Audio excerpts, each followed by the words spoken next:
bansa. Kaya tayo tumitindig ngayong araw. Hindi naman.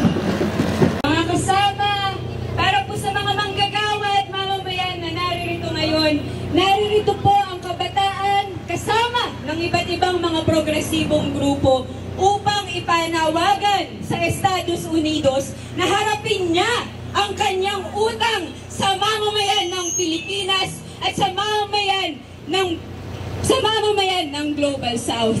Ang Estados Unidos po bilang bansa na may historical na responsibilidad sa paglala ng krisis sa klima ay may utang sa atin. Ang utang po ng Estados Unidos sa mamamayan ng Pilipinas ay umaabot sa trilyon na dolyar.